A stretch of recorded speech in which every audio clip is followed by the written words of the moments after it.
Dask is an open source library which natively scales Python. That means that if we have some code and we want to take advantage of multiple cores in our laptop, lots of cores in a GPU, or a whole bunch of nodes in a compute cluster, we can use Dask to help us take work that we might normally have done locally and spread that across multiple processes on different hardware. Dask provides advanced parallelism for analytics, enabling performance at scale for the tools you love. That's a quote from the Dask homepage, and what it's referring to is an architecture where Dask, instead of replacing other Python tools that you're familiar with, things like NumPy, Pandas, and scikit-learn, it works with those tools and lots of other ones so that you can use the knowledge, tools, and skills that you already have to be able to scale out your computation to much larger data sets. Specifically, what do we mean when we say Dask natively scales Python? Well, Dask is built in Python, so there are other frameworks that make it a little bit easier to scale your code out to other devices, easier versus trying to organize all of that on your own, but a lot of them aren't really built in Python. That's not a terribly bad thing, but it does mean that your Python knowledge and Python code is a lot harder to use, and the mental model of how those environments perform scheduling can be a little bit tricky to get your head around when you're trying to think about your code. Dask is built in Python from top to bottom, and so it behaves in a Pythonic way. It's a little bit easier to reason about if you're familiar with the Python and SciPy libraries, stack, and architecture. And it adheres to the Zen of Python, especially some of the critical elements like simple is better than complex, readability counts. The Dask documentation is fantastic, so we don't just mean code, but documentation as well. And if the implementation is easy to explain, it may be a good idea. So Dask's implementation, we're not going to get into those details today, but it's a relatively straightforward model. So it's easier to reason about how to build and improve systems. So before we talk too much about where Dask came from and how you might deploy it, let's go straight to some code so that you can get a feel for one of the most common use cases of Dask, and that's scaling Pandas data frames to larger data sets that don't fit in memory, or multiple processes, so maybe multiple nodes or multiple cores. Now, Dask can do a lot more than just scale Pandas data frames, and we'll talk about some of those use cases later, but it's very common that one of the first places where you might want to scale out your computation is using a nice API like Pandas, but addressing a much larger data set. And so Dask is a great tool for something like that. So what I'm going to do right here in this Jupyter notebook is I'm going to create a small Dask cluster, and it's going to have two workers here. Each worker is going to have access to one core and 1 gig of memory.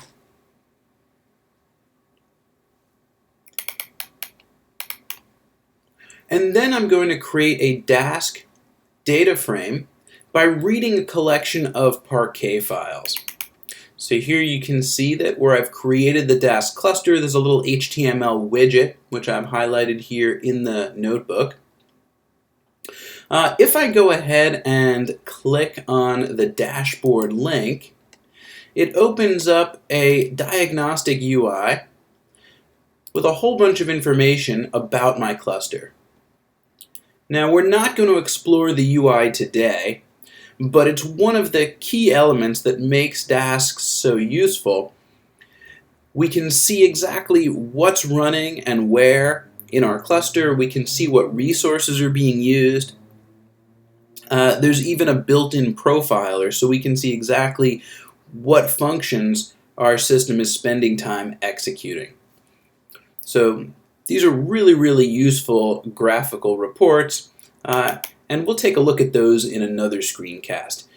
For the basics today, we've got a cluster up and running, and we have a cell here that creates a Dask data frame by calling read parquet and pointing to a folder where I have some parquet files. So in your business, that might be in some kind of a data warehouse or data lake somewhere. And if we evaluate the Dask data frame by itself, we get a view that looks a little bit like a pandas data frame, but it's also a bit different. You can see right here there's a schema with some column names and types. There's also some notations that say number of partitions, and down at the bottom the number of tasks. So what does that mean? Well, if we're working with data that we expect is larger than we would normally use in memory in a single process, we want to work with it in pieces. And each of those pieces is referred to as a partition. We're going to see in just a moment that with a Dask data frame, each of those pieces is a regular pandas data frame.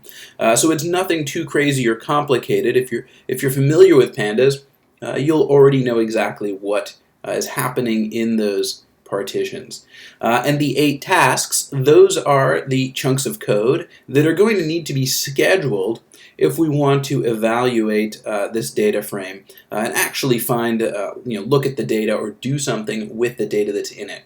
You can see in the representation we have on the screen right here, there's a schema, but there's no actual data showing up. And that's because these computations are lazy by default. So we're describing what we want to do, but Dask hasn't scheduled any of the work yet. Just to make extra clear how this Dask data frame is built, we've got this graphic also from the Dask documentation website that makes it very explicit how a Dask data frame is a large virtual data frame composed of multiple pandas data frames divided along the index. So each partition of a Dask data frame is a regular pandas data frame, and the index for the Dask data frame spans the indices of all of the partition data frames. And that's a mouthful. It's probably easier to actually just look at the picture and imagine that we have a chronological or time series data set here, indexed by time, and each of those blocks represents a partition. So it's a pandas data frame, which is a partition of the Dask data frame. And each one has the full set of columns, so it's got the entire schema and it's got an index, but it only covers one part of the data. We can make it extra concrete that our components are pandas data frames by taking the Dask data frame and using the Map Partitions Api. What Map Partitions says is take each partition of this data frame and run a particular function on it. The particular function we're running is the Python function type. So it's just going to tell us what the type is for each partition. We call the .compute to actually schedule the tasks, and we get back this result. You can see there's 8 results, and each one has type of pandas core frame data frame. If we want to take a look at some of the data, we have APIs for that. So we can take the Dask data frame and call .head, the same way we might do on a pandas data frame, and we can see some of the records here. The data set that we're playing with today is a small subset of the airline data set that you might have seen elsewhere. We've narrowed it down to a set of flights in the year 2000 in California, just for our analytic demonstration today. Suppose I want to count the number of flights by origin. And what we're doing here is looking at some really common pandas analytics queries so that we can see how they work in the Dask environment. So we can use the group by origin and .count API, and we get back another Dask data frame. And once again, we've got metadata. We have columns, we have data types. We can see there's one partition here. We expect the counts by themselves are not that big, so that's not too surprising. And it looks like there will be 17 tasks scheduled across the various partitions to come up with this set of counts by origin.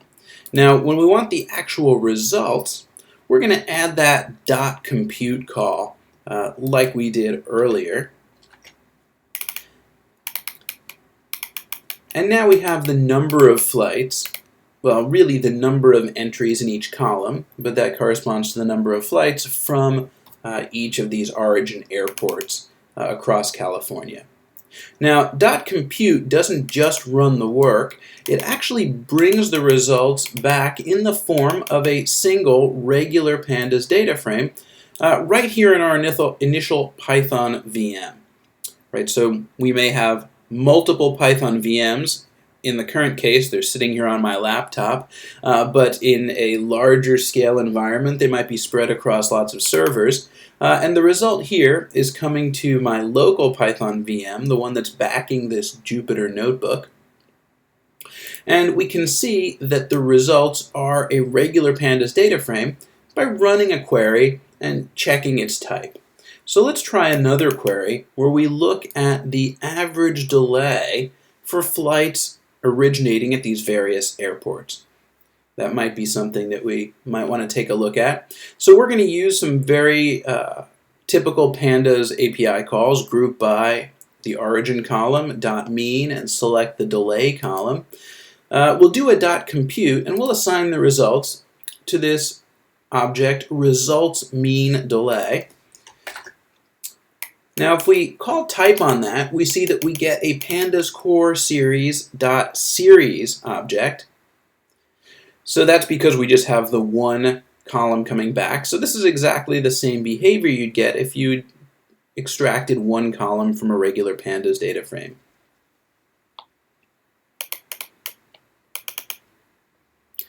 Let's see how we might visualize this. Right? So one of the nice things about having our results appear as pandas data frames, or in the case of a column, a pandas series, is that once we've computed, done some potentially expensive computation across a larger data set, if we want to produce an output report or visualize it, we can use the usual tools and APIs that we're already familiar with to generate those. So in this case, since my results are a pandas series, I can go ahead and call .plot.bar on them and generate this bar plot. Not the prettiest chart in the world, but just regular old pandas programming here to generate the result. So maybe we'll do a couple of more queries and take a look at how this works. Maybe we'll filter for flights originating at SFO, San Francisco International. We'll downsample these because we're simulating an environment where we may have a huge data set, and if we want to bring some results to our local Python VM for reporting or plotting, we don't want too many records.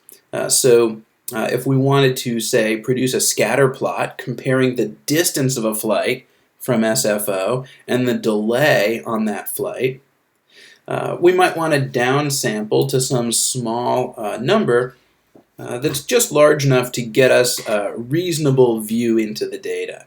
So I'm doing a .sample, the .compute, which is going to execute the set of tasks needed and bring back my pandas data frame, which I'm then going to call .plot and .scatter on. And we'll see what that looks like. So if we're leaving from San Francisco International and we're interested in the relationship between distance of the flight and the delay, it looks like that's going to be a little bit complicated to investigate. There's not a really obvious pattern right here to start with, but luckily we're not working for the airlines. We're just taking a look at this data set, so we're not going to try and figure out exactly what's happening today. Let's say we wanted to take our original Dask data frame with all of the flights and group it by both origin and destination. and then look at some average values. So if we group by origin and destination, we can now easily see the delay and the distance for each of these routes, so between various city pairs. And maybe we want to do some analysis to see which are the flights that are not going very far but have a very high delay. So again, we're really just demonstrating how we can use our pandas knowledge to create and execute queries on larger data sets using Dask data frame. So here I'm doing a Dask data frame.group by, grouping by origin and destination, so I'll get a multi-index just like in pandas. Calling mean, we've kind of already seen this result up above. But now I'm going to do another thing. I'm going to create a new column on this data frame, which is going to be computed as an expression over two other columns. I'm going to invent a new column called pain, and the pain is going to be the ratio of the delay length to the distance of the flight. The thinking is that if you have a long delay on a short flight, that's particularly painful. It's not just inconvenient, but that short flight might be a feeder into a connecting flight, and now you might be in trouble getting your connection further on.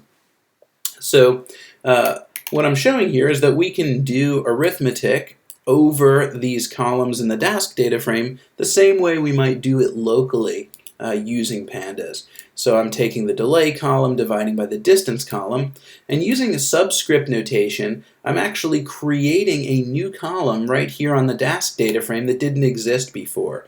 So I'm assigning to ddf2 bracket pain to create a new column. So we'll go and evaluate that, and then maybe we'll take a look at the 20 routes that had the highest pain value in this data set.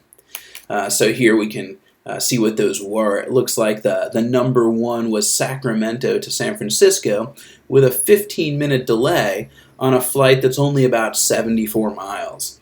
Now, 15 minutes doesn't sound like much, but again, the challenge is if you're flying from Sacramento to SFO, it's very likely that you're doing that in order to connect from SFO onto some more distant location. So if you need to get that connection to Australia and you're delayed 15 minutes or 30 minutes coming in, that could get difficult.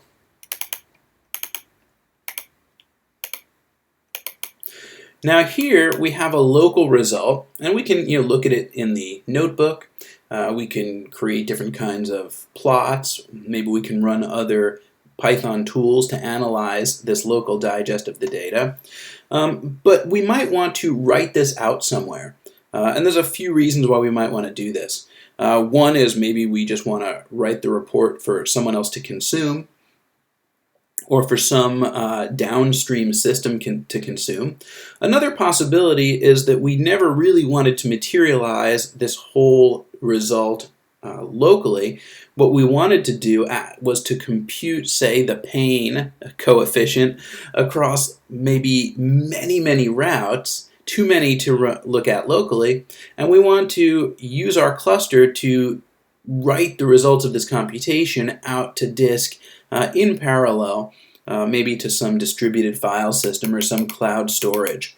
So given any Dask data frame, we can write directly to storage using API calls that look a lot like the read calls. So we can read from storage using things like read CSV and read Parquet, and we can write them using things like toCSV or toParquet. And that allows us to potentially do extensive work across a large-scale set of data, and instead of bringing the results back to a local VM, which may not be appropriate in general, we can go ahead and write those results out in parallel to a distributed file system or cloud storage or something like that. So this has been a very brief tour of just a few APIs that you can use when working with data using the Dask data frame. model. And I want to take a few minutes here to zoom out and give a little bit more perspective on the Dask ecosystem overall before we wrap up our intro screencast here today. So Dask is about 6 years old. It was created in 2014 by Matt Rocklin, who did his PhD at University of Chicago. Matt has contributed to lots of your favorite scientific Python libraries. He's also worked at the Sandia and Argonne National Labs, Anaconda, and NVIDIA, and he's working on some new projects right now. Dask allows you to not just do data frames with larger data. I mean, that's a great use case, but we can do a lot of other things with it as well, and maybe we'll explore those in some future screencasts. Some of those things include working with large multi-dimensional arrays of data. So imagine something like a workflow with NumPy, but much larger data set than we could fit on a single machine. Dask Array makes it easy to scale that out using a model where each chunk of the Dask array is an actual NumPy array. So again, like with the Dask data frame, it allows us to use our existing code and mental models to work with that data. There's also support for bags, which are an unordered collection a bit like Python counters, and we can write functional programming over those bags if we want to describe a computation that way. There's also an implementation of the concurrent.futures API so that we can create arbitrary task graphs and even dynamically schedule new tasks based on the results of running tasks. And Dask will help us scale that across our cluster as well. Now that last piece may be a little bit more than what you're currently needing, but it's great to have that flexibility that we can go beyond the high-level APIs if we need to do something that requires a different algorithm or a different approach to parallel computation. Dask has an extremely low scheduling overhead, and that's critical because some scale-out systems don't really start to pay off until you have a large number of machines. One of the nice things about Dask is this low scheduling overhead means that it's very efficient even on a single machine where your parallelism never goes beyond, say, 4 cores on your laptop or 8 cores on a single server, each running a single process. So we get really nice performance and fidelity on small environments, and we can also scale up to very large environments. There's a link on the notebook at stories.dask.org to a set of use cases on industry and research applications of Dask. So if you're interested in some use case stories of how Dask has been applied to solve large-scale data problems, that's a great site to check out. A lot of companies are jumping into using Dask for Python precisely because it allows people to use that existing knowledge, that existing mental model about Python, not to mention lots and lots of existing Python code, rather than try and create an understanding of a totally different kind of system and then manage the scaling and tuning on that other system. The Dask ecosystem includes more than just the core libraries and scheduler. So we've talked about the heart of Dask being a distributed scheduler and a set of high-level APIs, the things like Dask data frame and Dask array, and then the support for things like concurrent.futures. But the Dask ecosystem has a set of other projects which allow us to address more use cases and deploy Dask into more places. So just a few of those include things like Dask ML. So this is a scikit-learn style library for parallel machine learning. So some algorithms are implemented from scratch within Dask-ML. In other cases, Dask-ML works with existing libraries like scikit-learn and joblib, or XGBoost or TensorFlow, to enable you to perform scalable machine learning using the same environment. There's a set of projects for cluster integration, so things like Dask Kubernetes and Dask Yarn, as well as domain-specific helpers, things like Dask Image, with some helpers for addressing image-related use cases. Now, for all of that, there are still a set of components that are not in the core Dask ecosystem. So just to help delineate where the boundaries are today, Dask doesn't include, for example, a SQL engine. So if you need to run some SQL queries to acquire some data, maybe before doing some feature engineering or modeling using Dask, you'd probably need some other SQL engine. So something like PrestoDB, Spark SQL, or Blazing SQL, which is a new SQL engine that uses GPUs for faster execution. Dask also can read and write to and from all kinds of data storage and formats, but Dask doesn't really own the storage, right? So Dask is really about the compute. So you may have some other storage systems that you want to connect to, and you may want to keep track of the data in there using a data catalog. So again, Dask doesn't have a data catalog. You may be using something like the Hive Metastore as your catalog, or you might want something that's a little more Python native, like Cartotech or Intake, to represent your catalog and help you identify tables, logical tables, that connect to or are represented, backed by files on disk somewhere. Visualization is easy to do once we've brought our data to our current Python process, like we've seen in the notebook here, but Dask itself is not a visualization tool. Dask is also not focused on coarse-grain workflow orchestration, so integrating totally different processes and systems. That's a role that's fulfilled by things like Airflow or Prefect.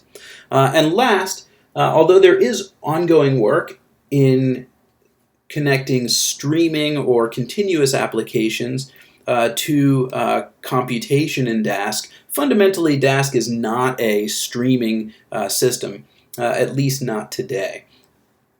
So for some of those streaming requirements, you might want to look at some other libraries.